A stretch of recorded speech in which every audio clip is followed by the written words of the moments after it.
Assalamualaikum dan salam sejahtera. Saya Arnaiza binti Abdul Aris dengan nombor matrik 183977 akan membentangkan review filem yang bertajuk Islands of Faith. Baiklah, untuk pengenalan, Islands of Faith ataupun nama lainnya Semesta merupakan filem keluaran Indonesia pada tahun 2019. Ia merupakan sebuah dokumentari yang mengetengahkan isu perubahan iklim melalui perspektif agama yang berlainan.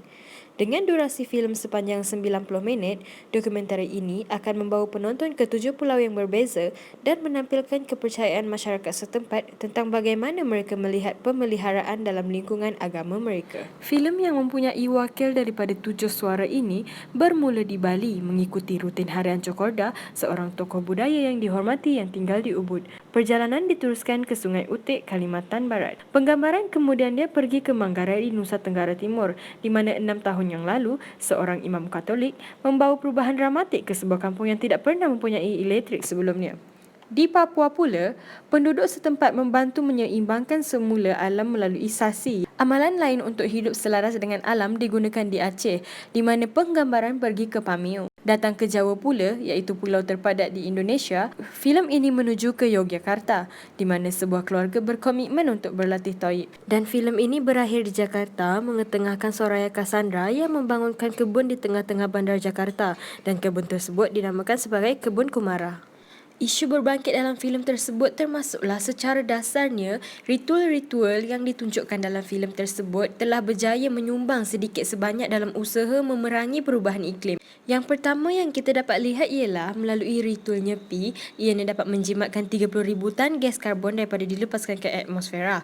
Yang kedua ialah melalui pengazonan hutan yang dilakukan oleh masyarakat Dayak Iban, ianya dapat mengurangkan pengeksploitasian terhadap hutan kerana masyarakat tidak boleh sesuka hati mengambil sumber daripada hutan. Yang ketiga, melalui pembinaan logik kuasa mikrohidro oleh masyarakat Katolik, ianya bersifat mesra alam dan mampu membantu untuk mengurangkan perubahan iklim. Yang keempat, pembukaan sasi oleh masyarakat Kristian mampu memastikan kelangsungan hidupan laut dengan lebih baik. Seperti yang kita dapat lihat, selepas sasi dijalankan, hasil laut semakin bertambah.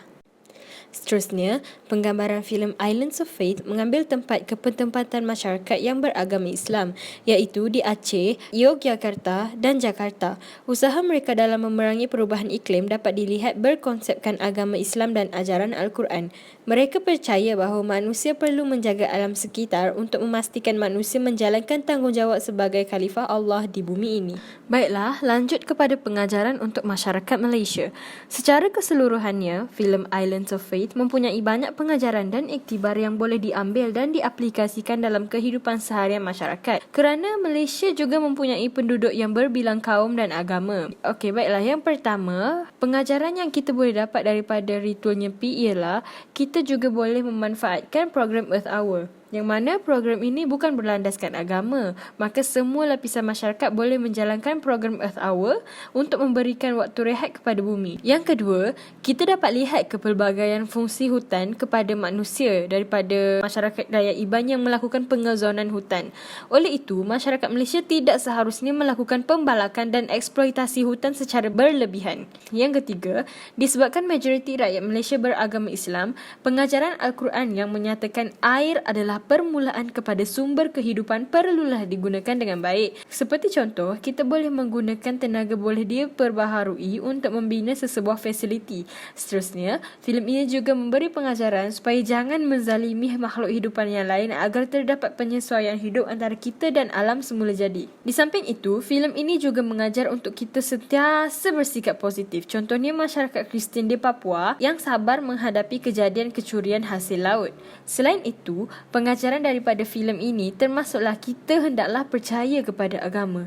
Filem ini juga menggalakkan generasi muda menceburkan diri dalam bidang pertanian kerana filem ini menunjukkan kelebihan penanaman pokok, yang mana pokok ni dia boleh mengurangkan pelepasan gas karbon dioksida. Visual filem yang cantik tentang pertanian menyebabkan penonton berminat untuk meneroka bidang pertanian. Baiklah, pengajaran yang ke-8, masyarakat Malaysia yang berbilang kaum juga dapat melihat bahawa perbezaan agama bukanlah penghalang perpaduan, yang mana kita lihat Indonesia berada dalam keadaan yang merdeka. Dan yang yang terakhir, secara keseluruhannya, setiap masyarakat perlulah mempunyai nilai kerjasama untuk memerangi perubahan iklim. Kerana dengan nilai kerjasama inilah sesuatu perkara itu boleh dilakukan. Sebagai kesimpulannya, perubahan iklim merupakan masalah yang kian membimbangkan warga di seluruh dunia. Oleh itu, masyarakat multi-agama yang wujud di serata dunia hendaklah sentiasa bekerjasama menuju ke arah mencapai keseimbangan ekosistem bumi dan bukannya mendiskriminasi antara satu sama lain disebabkan oleh pegangan agama yang berbeza. Dokumentari ini telah menunjukkan bahawa pegangan agama yang berlainan bukan merupakan halangan kepada mana-mana individu untuk bersikap prihatin